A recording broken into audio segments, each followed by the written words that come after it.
नाज़रीन, हैदराबाद में हुकूमत पीपल्स बस सर्विस शुरू करे शहरनि खे सस्ती सफ़री सहूलियत ॾिनी आहे, पर साॻी जाइ ते इहे रंगीन बसूं शहर लाइ रौनक पिणु बणिजी वयूं आहिनि। SS न्यूज़ तरफ़ां हिकु ॾींहुं पीपल्स बस में गुज़ारियो वियो। उन हवाले सां हैदर चौक खां हटड़ी बाईपास ऐं अयूब रेस्टोरेंट खां गादी खाते ताईं न्यूज़ एंकर ग़ुलाम मुस्तफ़ा सोलंकी जो सफ़र कीअं रहियो, अचो त गॾिजी ॾिसूं था।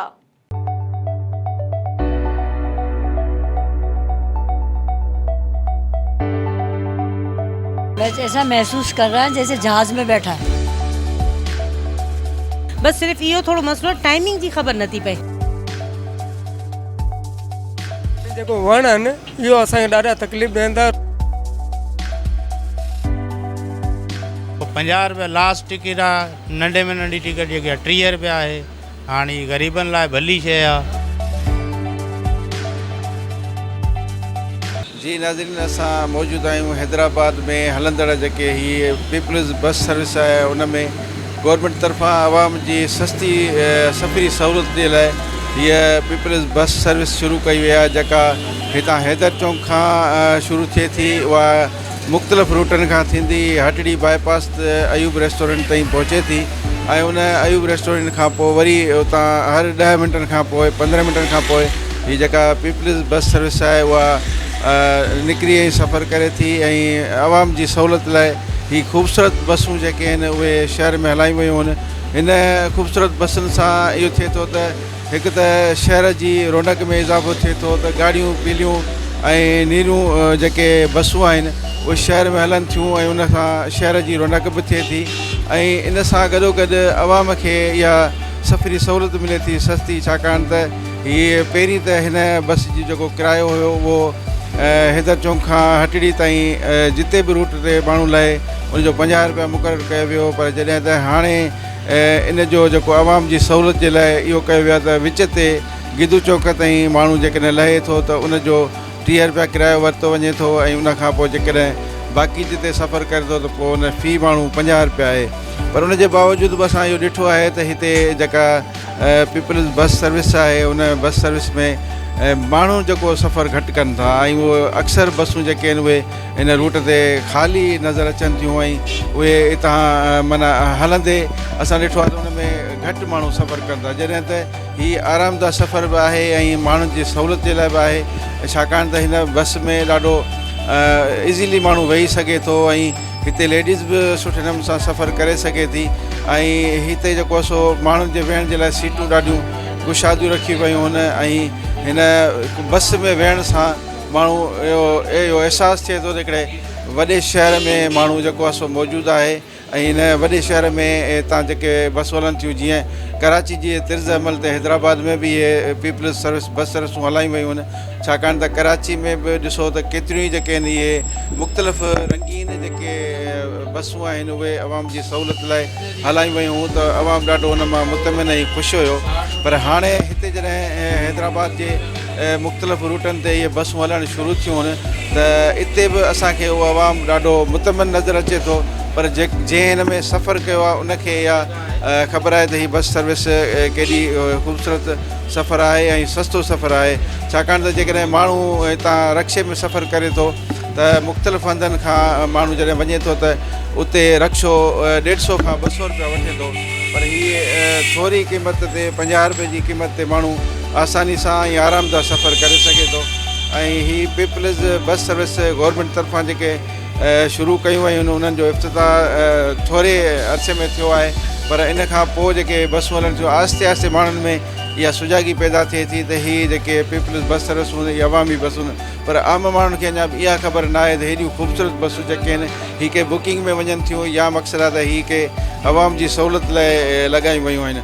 उनजे करे माण्हू हिन में घटि सफ़र कनि था ऐं एकड़ वेकड़ माण्हू हिन में चढ़नि था ऐं हीअ बसूं जेके आहिनि अक्सर ख़ाली नज़र अचूं। जॾहिं तव्हां ॾिठो हूंदो त हैदराबाद जे मुख़्तलिफ़ रूटनि ते जेके आहिनि उहे हलंदड़ जेके सुज़ुकियूं आहिनि उहे बि हेठां मथां माण्हुनि सां भरियल हूंदियूं आहिनि ऐं उते माण्हू जेके आहिनि उन में सुज़ुकियुनि में लड़की बि सफ़र कंदा आहिनि। पर हीअ जेको पीपल्स बस सर्विस जी सर्विस शुरू कई वई आहे इन में माण्हू जेके आहिनि आराम सां वेही सघनि था ऐं हिते तव्हां ॾिठो त हीअ जेके हथ विझण जे लाइ माण्हू जेकॾहिं बीठो आहे माण्हू बस में त उते ब्रेक लॻण खां पोइ माण्हू ही हिन में हथ विझण जे लाइ बि रखियो वियो आहे जीअं माण्हू हुन में महफ़ूज़ तरीक़े सां बीही सघनि। ऐं हिते पीपल्स बस सर्विस जो जेके टाइमिंग ॿुधाई वई आहे उहा हर 15 मिंटनि खां पोइ इन रूट ते उहा बस हले थी। हिकिड़ी बस निकिरे थी, उन खां पोइ 15 मिंटनि खां पोइ ॿी बस जेका आहे उहा निकिरे थी। ईअं टोटली हिन हैदराबाद जे मुख़्तलिफ़ रूटनि ते हलंदड़ 10 बसूं आहिनि जेके 5 बसूं हितां हटड़ी ताईं वञनि थियूं ऐं 5 बसूं उतां हटड़ी खां वापसि हिते हैदर चौक ताईं अचनि थियूं। हीउ जेको समूरो रूट आहे टोटल 10 बसूं सॼो ॾींहुं उहे गश्त कंदे नज़र अचनि थियूं। ऐं हुकूमत तरफ़ां आवाम खे मुंहिंजे ख़्याल में हीअ ॾाढी बहितर सहूलियत ॾिनी वई आहे। हीअ थधी सड़क जो इलाइक़ो आहे जितां असां हिन वक़्तु गुज़र कयूं पिया। ऐं हिन थधी सड़क वारे इलाइक़े खां तव्हां ॾिसो जॾहिं हीअ जेकी हैदराबाद जी ख़ूबसूरत थधी सड़क आहे, हिन ख़ूबसूरत थधी सड़क तां जॾहिं माण्हू हिन ख़ूबसूरत बस में सफ़र करे थो त पाण खे बि ॾाढो ख़ूबसूरत महसूसु करे थो ऐं हिकिड़ो इहो अहसासु थिए थो त माण्हू हिकिड़े साफ़ सुथरे माहौल में रहे थो ऐं साफ़ सुथरी बस में उहो सफ़र करे थो। सो हीअ बस जेका आहे पीपल्स बस सर्विस जेका आहे गवर्नमेंट तरफ़ां मुंहिंजे ख़्याल में आवाम जे लाइ हिकिड़ी अहिड़ी सहूलियत ॾिनी वई आहे जेके जंहिंमें माण्हू खे सफ़र करणु घुरिजे। पर तव्हां ॾिठो हूंदो त हिन बस में जंहिं बस में असां मौजूदु आहियूं उन बस में बि तक़रीबन 10 खनि माण्हू आहिनि जेके हिन में सफ़र कनि था। बाक़ी काफ़ी सीटूं जेके आहिनि हिन जूं अञा उहे ख़ाली आहिनि। ऐं जेकॾहिं हीअ रस्ते में माण्हू लहंदा त अध खां वधीक अञा सीटूं वरी ख़ाली थी वेंदियूं। पर जेकॾहिं असांजे हिन प्रोग्राम करण जो मक़सदु इहो आहे त असां हीअ जेका आवाम खे डॉक्यूमेंट्री ॾेखारियूं था पीपल्स बस सर्विस जी, त हिन जो मक़सदु इहो आहे त आवाम खे असां सुजाॻी ॾियूं त हीअ जेके तव्हांजे लाइ ख़ूबसूरत बसूं हलाई वयूं आहिनि उन्हनि बसुनि में तव्हां सफ़र कयो। इन सां तव्हांजे सहूलियत लाइ जेका हीअ बस सर्विस आहे उनजो ज़रूरु तव्हां फ़ाइदो वठो। असां हिते जेके मौजूदु आहिनि मुसाफ़िर उन्हनि खां बि पुछंदासीं त तव्हां हिन बस में सफ़र कंदे कीअं महसूसु कयो था? बहुत प्यारी है, बहुत प्यारी। बस ऐसा महसूस कर रहा है जैसे जहाज में बैठा है। साईं ही सर्विस तमामु ग़रीब आवाम जे लाइ तमामु भली आहे ऐं हिन सर्विस में वेहण सां माण्हू पंहिंजी नंढी या वॾी मंज़िल ते जहाँ तक मिलते सही किराए में पहुची रहियो आहे ऐं किरायो बि इंशाल्लाह बिल्कुलु सही आहे। तमामु बहितरीनु क़दम खयो आहे गवर्नमेंट असां ग़रीबनि लाइ। जेकॾहिं असां कासिम चौक खां इसरा ताईं अचूं था त चिंची रिक्शा वारा 200 खां 250 घुरंदा, मजबूरन ॾियणो थो पए। पर ही बेस्ट कमु कयो आहे साईं मुराद अली शाह। हितां ॾिठो त हिते जेकी पीपल्स बस सर्विस आहे उहा हितां हैदर चौक खां वठी हटड़ी बाईपास ते वञे थी ऐं माण्हुनि हुनखे ॾाढो सवलो सफ़र जेको आहे हुनखे कराए ॾिनो आहे। असां पुछूं था जेके हिन में सफ़र कनि था, दोस्त असां सां गॾु मौजूदु आहे। तव्हां ॿुधायो त हिन बस सर्विस में तव्हां सफ़र करे कीअं महसूसु? तमामु सुठो पियो लॻे सफ़र कंदे बस में, छो त बस हिकिड़ी एयर कंडीशनर आहे। अहिड़ो सिस्टम असांजे पहिरीं माहौल में कोन हो असांजे पाकिस्तान में, स्पेशली सिंध में। हाणे जेको आहे एयर कंडीशनर में हीअं त सियारो असी आहे पर गर्मियुनि में हीअ तमामु मज़ेदार हूंदी ऐं सर्विस तमामु सुठी हूंदी। ऐं आहिस्ते आहिस्ते गवर्नमेंट जेको इम्प्रूव कंदी हिन सर्विस खे। ॿिए हंधि बि जिते ट्रांसपोर्ट नथी हले हिन बस जी उते बि ट्रांसपोर्ट इंशाल्लाह ज़रूरु गवर्नमेंट कंदी ऐं उन जा सिर्फ़ु इहो थोरो अर्ज़ु आहे त थोरो उनखे वधीक हिनखे तरजीह ॾे अने वधीक जेको प्रमोट करे त असांखे तमामु सुठो पियो लॻे। लेडीज़ लाइ को अलॻि पोर्शन आहे, जेंट्स लाइ को अलॻि पोर्शन आहे, त इहो हिकिड़ो तमामु सेपरेट माना माहौल जेको थी वियो आहे इहो तमामु सुठो आहे पंहिंजे पाकिस्तान लाइ, पंहिंजे सिंध लाइ। ऐं उन खां अलावा जेको पंहिंजो हीअ जेको बस जो जेको स्टाइल आहे न तमामु हिकिड़ो खुली बस आहे, माना हिकिड़ी वॾी बस खुलियल आहे जंहिंमें असांखे सुकून सां वेठा आहियूं। सीट जी न को अहिड़ो आहे ॾुखियाई आहे न को छा। उन खां अलावा जेको आहे हिन बस में हिकिड़ी ॻाल्हि सुठी आहे त माण्हू लटकी बीहनि कोन था, जेको तमामु आवाम लाइ ख़तरो महसूसु थिए थो। त केॾी महिल ॾिसो था त बस जेकी ॿियूं हूंदियूं आहिनि लोकल बस हलनि थियूं, अॼुकल्ह जेके लोकल ट्रांसपोर्ट हलनि थियूं उन में माण्हू लटकी बीहनि था की मां किरण जो ख़तरो हूंदो आहे छा। त हिन में अहिड़ी का बि ॻाल्हि कोन्हे, दरवाज़ा पूरी तरह बंदि थी था वञनि। कंफर्टेबल त आहे इहो सफ़र, पर ही रूट हिन जा इलाही वधीक आहिनि ऐं इहे शहर में वञे थी त असांखे 10 मिंट या 15 मिंट लॻंदा ऐं हितां वञे थी अधु कलाक थी वञे लॻंदो आहे। ऐं ॿियो सहूलियत आहे माण्हुनि जे लाइ। लोकल वारा 550-600 वठंदा, हिन में 50 रुपया रुगो बस। बिल्कुलु जेको आहे सहूलियत कई अथई आवाम जे लाइ। हूअं जेको आहे त माण्हू परेशान हुया होॾो अचण जे लाइ, एसी ताईं इलाही जेको आहे को गाॾियूं अचनि पियूं के न पियूं अचनि गाॾियूं, इलाही माण्हू परेशान हुया। हाणे जेको माण्हू अचे थो 50 रुपए में उतां हैदर चौक खां आराम सां सुकून सां हिते पुॼी थो वञे। सहूलियत असांखे सही आहे।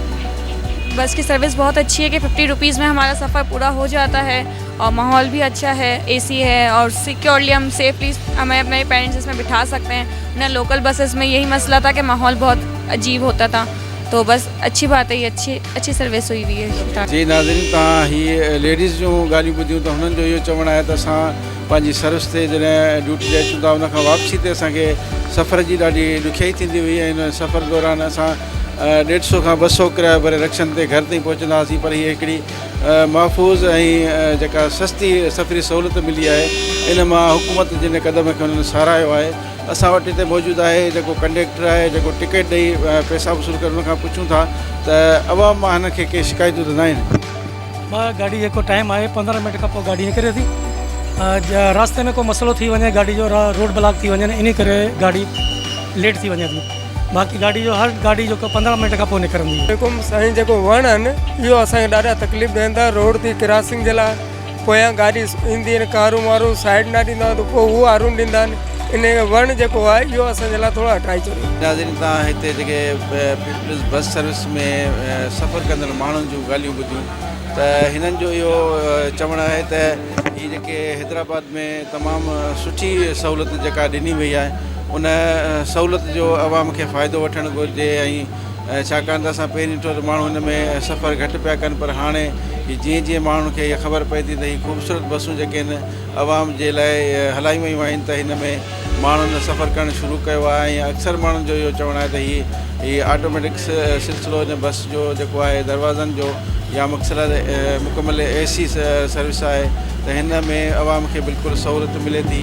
ऐं इन हवाले सां हिननि मुतालबो कयो आहे त हैदराबाद जे मुख़्तलिफ़ रूटनि ते बि इहे बसूं जो इज़ाफ़ो करे वधीक हलाई वञनि, छाकाणि त हीअ 10 बसूं बिल्कुलु घटि आहिनि हेॾे वॾे शहर जे लाइ। ऐं हैदराबाद सिंध जो ॿियो नंबर वॾो शहर आहे, इन ॿिए नंबर वॾे शहर में 10 बसुनि जो हुजणु बिल्कुलु घटि आहे। इन जे करे मुख़्तलिफ़ रूटनि ते जीअं तालका आहिनि हैदराबाद जा, तालको कासिमाबाद आहे, तालको लतीफ़ाबाद आहे, हैदराबाद बहराड़ी आहे, हैदराबाद सिटी आहे, मुख़्तलिफ़ इन जा रूट आहिनि।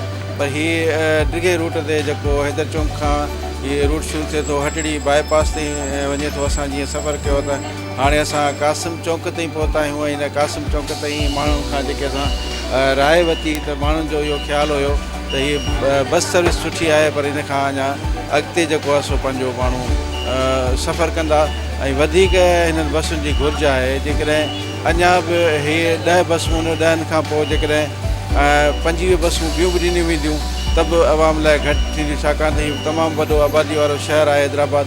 ऐं उन आबादी वारे शहर में जेको आहे सो माण्हुनि जो जॾहिं हीअ सस्ते सफ़र जूं उन्हनि खे सहूलियतूं मिलंदियूं त अवाम हुकूमत जे कारकर्दगी मां बि मुतमिन हूंदो ऐं ज़िले इंतिज़ामिया जी कारकर्दगी मां बि मुतमिन हूंदो। ऐं हिते असां ॾिठो त ॾाढो बहितरीनु निज़ाम आहे हिन बस सर्विस जो। ऐं सफ़र कंदे माण्हू खे इलाही सुकून महसूसु थिए थो, हिकिड़ो साफ़ु सुथिरो माहौल आहे ऐं साफ़ु सुथिरे माहौल में माण्हू सफ़र करे थो। ऐं मुकमल एयर कंडीशन हीअ बस आहे ऐं एयर कंडीशन बस सर्विस जे हूंदे बि मुनासिबु किरायो जेको 30 रुपए खां 50 रुपए ताईं वरितो वञे थो, त उन हवाले सां लेडीज़ जे लाइ बि तमामु आरामदायक सफ़र आहे। ऐं हिन में घणी उहा रश बि नथी थिए, सीट बाय सीट माण्हू वेहनि था। ऐं हिते तव्हां ॾिठो त केतिरा माण्हू जेके आहिनि आराम सां उन सीटुनि ते वेठा आहिनि। ऐं हीअ हैदर चौक खां कासिम चौक ताईं हीअ जेको मुख़्तसिर सफ़र करे असां आयासीं, इन सॼे सफ़र दौरान अवाम जेको आहे सो इलाही इन बस सर्विस मां मुतमिन नज़र अचे थो। ऐं हिते असां इहो ॾिठो त हीअ टोटल 10 बसूं आहिनि। 10 बसुनि में जॾहिं हिकिड़ी बस अहिड़ी बि असांखे नज़र आई जंहिं ते मुकमल कंपनियुनि जा इश्तिहार लॻल हुया ऐं उन्हनि जो छा ख़्यालु आहे उहा जॾहिं असांखे बस नज़र ईंदी असां हुन में सफ़र कंदासीं त असांखे ख़बर पवंदी त उहे जेके इश्तिहार आहिनि उहे बस खे मुकमल ढके छॾियो अथनि।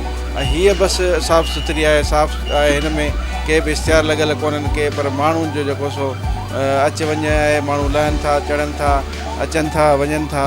ऐं हिते जेको सो माण्हू ॾिसंदव त तव्हां सफ़र कनि था पिया ऐं पंहिंजे हिन ते इन रूटनि ते हलनि था पिया। ऐं हीअ जेकी बस सर्विस आहे उन में ड्राइवर जो जेको सेपरेट पंहिंजो केबिन ठहियलु आहे, उन में सिर्फ़ु जेको आहे सो ड्राइवरी वेठल हुन में सॼो सिस्टम हिन बस जो जेको आहे उन ड्राइवर जे कंट्रोल में आहे ऐं उहो दरवाज़ा खोलण महिल बि बटन दबाए। हिते हिकिड़ी ऑटोमेटिक बस सर्विस आहे, हिन में हिकिड़ी इहा सहूलियत बि ॾिनी वई आहे त हीअ हर मुसाफ़िर जे भरिसां हिकिड़ी बत्ती लॻल आहे, जिते माना जंहिं हिसाब सां हुनखे लहिणो हूंदो उन बत्ती खे रुॻो ज़ोर ॾींदो त ड्राइवर खे उते ख़बर पवंदी त हीअ मुसाफ़िर हिते लहणु चाहे थो त उते उनखे ब्रेक ॾींदो। ऐं हिन में घणी शोर शराबे जी बि कोन्हे का त जीअं माण्हू बस खे धकाणी रोकींदा आहिनि, त हिन में उहो बि न आहे, बिल्कुलु आराम सां ऐं सुठो ॾाढो सिस्टम इहो आहे त जिते स्टॉप ते लहणो हुजे उन बटन खे ज़ोर ॾींदो त ड्राइवर खे ख़बर पवंदी ऐं उन जाइ ते उन स्टॉप ते उहो उनखे बीहारींदो। सो हीअ सर्विस अञा हलूं था, अॻिते असां हटिड़ी ताईं सफ़र कंदासीं हिन बस सर्विस में, त असां हटिड़ी खां वरी असां वापसि ईंदासीं साॻे ई रूट ते, त असां ॾिसंदासीं त अवाम खे या कहिड़ी सहूलियत मिले थी ऐं कीअं आहे। अचो त अॻिते वरी ॾिसूं था की हीअ हटिड़ी बाईपास खां बसूं वञनि थियूं हैदर चौक ते, हैदर चौक हीअ गवर्नमेंट खे हलायूं न, इन जी सर्विस कीअं आहे, इनखे तव्हां कीअं था ॾिसो?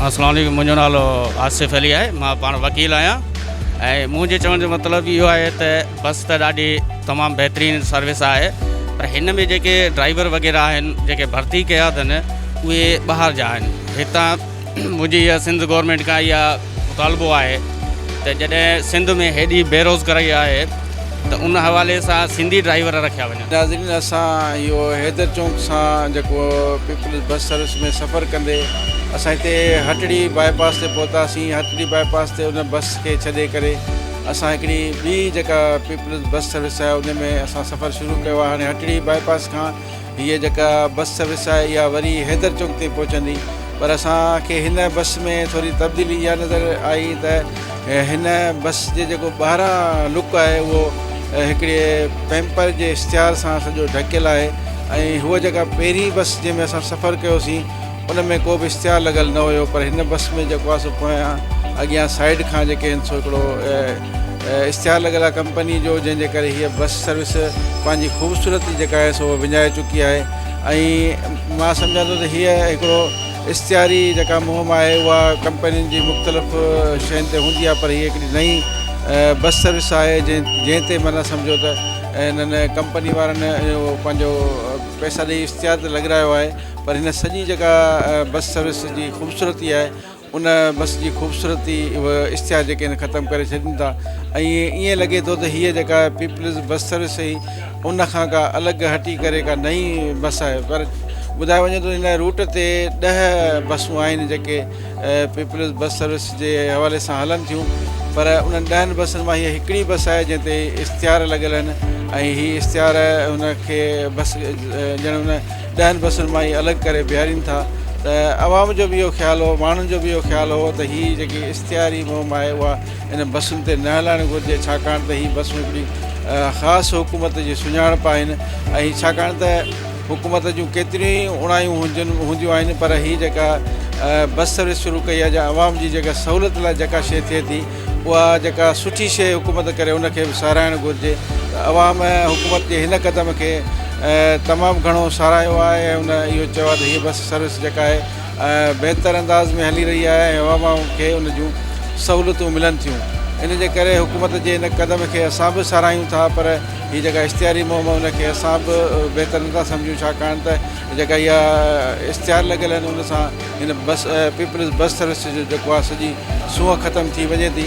ऐं इहे जेके बि हिन में कमाई जो सिलसिलो आहे कंपनी वारनि खे इश्तिहार जा पैसा ॾिना हूंदा, पर छाकाणि त हिन जेकी बस सर्विस हुनजी हिकिड़ी पंहिंजी सुञाणप हुई ऐं हीअ जेको ट्रांसपोर्ट जे हवाले सां जेको असांजो सूबाई वज़ीर आहे शर्जील इनाम साहिबु हिन जी जेका महीनो अॻु में हिन सर्विस जी इब्तिदा कयो हैदर चौक ते, उनखां बसूं हलणु शुरू थियूं। हुननि जो हिकिड़ो रूट मुक़ररु कयो वियो जेको रूट हैदर चौक खां वठी हटिड़ी बाईपास ताईं हिन जो रूट मुक़ररु आहे। हुन में 10 बसूं जेके हर 15 मिंटनि जे वक़फ़े खां पोइ उहे बसूं हलनि थियूं ऐं हिते जेको आहे सो अंदरि जेको बसियुनि जो असां सिस्टम ॾिसो ॾाढो ज़बरदस्त ठहियलु आहे, छाकाणि त अवाम खे हुन में सहूलियतूं आहिनि। इन जे करे असां हीअ जेको अॼु जेको समूरो सफ़र करण जो मक़सदु बि इहो हुयो त जेकी हुकूमत अवाम जे भले लाइ जेके कम कया आहिनि उनखे बि साराइणु घुरिजे ऐं हीअ बस हुन हिकिड़े सुठे क़दम मां हिकिड़ो क़दम आहे जेको माना आवाम खे सहूलियतूं ॾिए थो। सो असां हिन महिल हटड़ी बाईपास खां वापसि हैदर चौक ताईं सफ़र कंदासीं ऐं इन हैदर चौक ते असां ॾिसंदासीं जेके माण्हू चढ़नि था हुन सां बि ॻाल्हाईंदासीं त हुननि जो कहिड़ो ख़्यालु आहे, छाकाणि त जेके हैदर चौक खां चढ़ी हटड़ी बाईपास ते आया उहे मुसाफ़िर लही पंहिंजे बाग़नि ते हलिया विया, पर हाणे हितां जेके हटड़ी बाईपास खां वञनि था शहर में कमनि कारियुनि सां उहे हिन बस में सवार आहिनि, उन्हनि खां मालूम कंदासीं त हुननि जो इहो सफ़र कीअं थो गुज़रे। हिन में या स्विज़किन में जी असल मसइलो इहो आहे जो हू जेका गाॾी आहे लोकल जेके हलनि थियूं उन में को बि अहिड़ो वेहण जो माना हिकिड़ो न आहे न जीअं सहूलियत वग़ैरह न आहे, उते असांखे पोयां लड़कणो बीहणो पए थो माण्हू रश हुअण जे करे। और हिन में जेको आहे AC बि आहे, अगरि गर्मी आहे त उन हवाले सां, ऐं जेकॾहिं गर्मी न आहे त पोइ सियारे में माना बंदि आहे, हिकिड़ो धूड़ मिटी कोन थी हुजे, उन खां पोइ सीट बि मिली थी वञे, उन खां पोइ सामान रखण जी जॻह अलॻि आहे। असांजी नज़र में हिकिड़ो तमामु बहितरीनु क़दम आहे गवर्नमेंट जो आवाम लाइ, ठीकु आहे। जेके आवाम पंधु सफ़र कंदी ॿियनि गाॾियुनि जे थ्रू कंदी, सुज़ुकियुनि जे थ्रू वधीक किरायो वठंदा, उनजी बनस्पति तमामु बहितरीनु सर्विस शुरू कई आहे गवर्नमेंट जी। असांखे इन जी सपोर्ट करणु खपे ऐं तमामु सुठो क़दम खयो आहे गवर्नमेंट जो हिकिड़ो, ठीकु आहे न। ग़रीब आवाम लाइ तमामु बहितरीनु क़दम आहे पीपल पार्टी गवर्नमेंट जो, ऐं अॻिते हुनखे असां एप्रिशिएट कयूं था ऐं इनशाला आईंदा शहर लाइ ॿियनि रूटनि ते बि हुनखे अॻिते हलाईंदी गवर्नमेंट। अॼु तव्हां इहो ॿुधायो त हीअ तव्हां सफ़र कयो पिया हिन में, त तव्हां कीअं महसूसु कयो था हिन सां? अदा सहूलियत आहे ॾाढी सुठी बस आहे, आरामदेह आहे, सुठो माहौल आहे। बस सिर्फ़ु इहो थोरो मसइलो टाइमिंग जी ख़बर नथी पए, टाइमिंग जो थोरो इशू थिए थो, छो त असां जॉब था कयूं, असां जेसीं ताईं पुॼूं था त चवंदा हीअं निकिरी वई बस, वरी उनजो वेट करिणो थो पए, बसि इहो मसइलो आहे। बाक़ी ॾाढी सुठी आहे, तमामु बहितरीनु, असांखे ॾाढी सहूलियत थी पई आहे। हा, एतिरो टाइम, छो त असां स्कूल मां ॿाहिरि निकिरूं था त उन बस उहा 35 ते आई आहे, उन खां पोइ वरी 3 लॻी 5 मिंटनि ते आई आहे, त मतिलबु एतिरो फ़र्क़ु थिए थो। जी नाज़रीन, हीअ जेके पीपल्स बस सर्विस में सफ़र कंदड़ माण्हुनि जो तव्हां इहे ॻाल्हियूं ॿुधियूं, त हिते जेके हिननि जो इहो चवणु आहे त हीअ एयर कंडीशन बस सर्विस आहे, जंहिंमें आवाम खे तमामु घणी सहूलियत बि आहे। ऐं इन हवाले सां हिन में हिकिड़ी ख़ूबी इहा आहे त हिन बस सर्विस में जेको सो लेडीज़ पोर्शन अलॻि रखियो वियो आहे ऐं जेंट्स जो पोर्शन अलॻि रखियो वियो आहे। हिन में लेडीज़ खे बि का परेशानी नथी थिए, त जंहिं हवाले सां उहो आराम सां सफ़र करे सघे थी, ऐं साॻी जाइ ते जेको जेंट्स जो पोर्शन रखियलु आहे। ऐं हिन में असां पाण जॾहिं हिन में सफ़र कयो आहे त हिन में असां इहो महसूसु कयूं था त हीअ जेका पीपल्स बस सर्विस आहे उहा हिकिड़ी ॾाढी बहितरीनु सर्विस आहे, ऐं हिन में माण्हू जेके चढ़नि था त उन में सुठी सहूलियत आहे उनखे, छाकाणि त हिकिड़े मुनासिबु किराए ते 30 रुपया या 50 रुपया किराए ते हीअ एयर कंडीशन जेका सर्विस आहे उन में माना सम्झो त माण्हुनि खे इहा सहूलियत मिले थी त हीअ जेके से आराम सां सफ़र करे सघनि। पर छाकाणि त अञा आवाम में इहा सुजागी न हुजण जे करे हीअ जेको सो माण्हुनि खे इहा ख़बर न आहे त हीअ एॾियूं ख़ूबसूरत बसूं जेके आहिनि उहे आम पब्लिक लाइ पिया आहिनि, पर हीअ आम पब्लिक लाइ जेके बस सर्विसूं शुरू कयूं वयूं आहिनि, इन में माना सम्झो त ॾाढो बहितरीनु अंदाज़ सां हिकिड़े ऑटोमेटिक हिन जा दरवाज़ा आहिनि, जेके माना ड्राइवर जे हथ में सॼो सिस्टम आहे, ऐं उहे ही डीज़ल ते बसूं हलनि थियूं, ऐं हुन ते माना सम्झो त ऑटोमेटिक जेॾीमहिल बि जहिड़े पासे जो बि जेकॾहिं दरवाज़ो खोलणो हुजे थो त उहो ड्राइवर पंहिंजे हथ में कमांड रखी आहे, ऐं कंडक्टर जेको हिन जो आहे उहो सिर्फ़ु किरायो ऐं उनजी टिकट रखी विया, उन टिकट ॾेई करे उहो किरायो वसूल कनि था। ऐं उन हवाले सां हीअ बस सर्विस हाणे असां जॾहिं चढ़ियासीं हैदर चौक खां हाणे हीअ गिदू चौक ताईं पहुची आहे, त मुंहिंजे नज़र में हिन महिल जॻह सां ॾिठो त गिदू चौक ताईं काफ़ी सारा माण्हू हिन बस में चढ़ी विया आहिनि। सो अञा बि हीअ जेकी सो बस सर्विस जेकॾहिं वधीक माण्हुनि ताईं ख़बर पहुती त हीअ ज़रूरु हीअ जेका आहे सा बस सर्विस जेका आहे वधीक माना अञा माण्हुनि खे ख़बर पवंदी, मुंहिंजे ख़्याल में अञा वधीक ईंदियूं। हिन टोटली जेको रूट ते जेको 10 बसूं आहिनि, पर मुंहिंजे ख़्याल में जॾहिं माण्हुनि खे इहा ख़बर पइजी वेंदी त इहे रूट ते बसूं हलनि थियूं त उहे बसुनि जो जेको तइदादु आहे उहो उन्हनि खे वधाइणो पवंदो गवर्नमेंट खे, छाकाणि त अक्सर माण्हू चवंदा हीअ जेके रूट ॿाहिरियां रूट खां बस सर्विस हले थी, त हिननि जो इहो ख़्यालु आहे त हीअ बस सर्विस जेका आहे उहा हैदर चौक खां मार्केट वारे पासे हलाइणी घुरिजे, छाकाणि त अक्सर माण्हुनि जो जेको मार्केट वारे पासे वञणु थिए थो, त उन हवाले सां उते जेको सो मार्केट वारा माण्हू घणा हुजनि था जेके उन्हनि खे अञा हिन में 4 सीटर ते हिन ते रिक्शनि ते सफ़र करिणो पए थो। सो इन जे करे जेका बस सर्विस आहे हिन में लेडीज़ जे लाइ बि आरामदाह आहे ऐं जेंट्स जे लाइ बि आरामदाह आहे, ऐं हिते हिकिड़ो सवलो तरीक़ो आहे हिते गवर्नमेंट तरफ़ां बिल्कुलु हीअ जेके आहिनि टिकेटूं जेके आहिनि उहे ॾिनी वञनि थियूं ऐं अहिड़ो माना निज़ाम जेको आहे मां सम्झां थो त अॻु में हिन हैदराबाद में कोन हो क़ाइमु जॾहिं त मिनी बसूं हलंदियूं हुयूं त उन्हनि में 10, 20, 30 किरायो जेको हूंदो हो, पर हीअ जेकी पीपल्स बस सर्विस आहे इन में बाक़ाइदगी सां जंहिंखां जेतिरा पैसा वरिता वञनि ओतिरी हुनजी टिकेट ॾिनी वञे थी त जीअं हुन जो रिकॉर्ड मेंटेन थी सघे त जीअं जहिड़े नमूने सां हिन जो टिकेट ॾेई करे हू पंहिंजो माण्हुनि खां उहो ओतिरा ई पैसा वसूल कनि था। सो अचो त हिते जेको टिकेट ॾिए थो दोस्त उनखां असां इहो मालूम कयूं था त हीअ कहिड़े नमूने सां उनजे माना जेको सर्विस हलाईंदा। सो अचो त हुन सां ॻाल्हि ॿोल कयूं था। नाज़रीन, असां हिन पीपल्स बस सर्विस में मौजूदु आहियूं ऐं हिते जेका माण्हुनि खां किरायो वरितो वञे थो उन किराए ते तहत ई उनखे टिकेट ॾिनी वञे, जेतिरो माण्हुनि खां किरायो वसूल कयो वञे थो ओतिरी उन्हनि जी पर्ची ॾिनी वञे थी। हिते जेको कंडक्टर मौजूदु आहे असां हुनखां पुछूं था त हीअ तव्हांजो कहिड़े नमूने सां तरीक़ेकार आहे ऐं जेको किरायो ॾियो था त रोज़ानी माना सम्झो तव्हांजो केतिरी आमदनी थिए? सर इहा आहे माना आमदनी जी त ख़बर न आहे, बाक़ी इहा सुठो किरायो आहे। 30 रुपया जेको नंढो स्टाफ आहे 30 रुपया हुन खां वठूं था, बाक़ी जेको वॾो स्टाफ मतिलबु स्टाफ जेको परे हूंदो आहे हुनजा 50 रुपया। पोइ 50 रुपया लास्ट टिकट आहे, नंढे में नंढी टिकट जेकी आहे 30 रुपया आहे। हाणे ग़रीबनि लाइ भली शइ आहे। नाज़रीन, असां हीअ पीपल्स बस सर्विस जे हवाले सां जेको असां सफ़रु कयो हैदर चौक खां वठी हटड़ी बाईपास ताईं, हटड़ी बाईपास खां हाणे असांजो वापसी जो सफ़रु हैदर चौक ताईं आहे त असां इहो ॾिठो त हीअ जेके पीपल्स बस सर्विस आहे हुन आवाम जे लाइ सस्ती सफ़री सहूलियत आहे। आवाम काफ़ी हिन सर्विस मां मुतमिन नज़र अचे थो ऐं हिते टोटली 10 गाॾियूं जेके आहिनि उहे हिन रूट ते हलनि थियूं, जेके हैदर चौक खां हटड़ी बाईपास ताईं ऐं हटड़ी बाईपास खां वरी हैदर चौक ताईं जो हिन जो सफ़रु आहे। ऐं हिन में जेको माण्हुनि जो इहो चवणु आहे त हिन में बहितरीनु सहूलियत हुकूमत असांखे ॾिनी आहे, पर साॻी जाइ ते तमामु जेके बसूं आहिनि उहे हिकिड़े रूट ते सिर्फ़ु हलाई वञनि थियूं या बदइंसाफ़ रूट ते बसूं हलनि थियूं। बाक़ी जेको सॼो शहर आहे मार्केट वारो शहर इलाइक़ो आहे या मक़सदु लतीफ़ाबाद वारो इलाइक़ो आहे, मुख़्तलिफ़ जेके ॿिया इलाइक़ा आहिनि उन्हनि में बि अहिड़ियूं बसूं हलाए हिननि बसुनि में इज़ाफ़ो कयो वञे त जीअं हैदराबाद जे वॾे में वॾे शहर जेको हुनजी आबादी आहे उनखे सफ़री सहूलियतूं मिली सघनि। कैमरामैन हुज़ूर बख़्श सां गॾु ग़ुलाम मुस्तफ़ा सोलंगी, SS न्यूज़, हैदराबाद।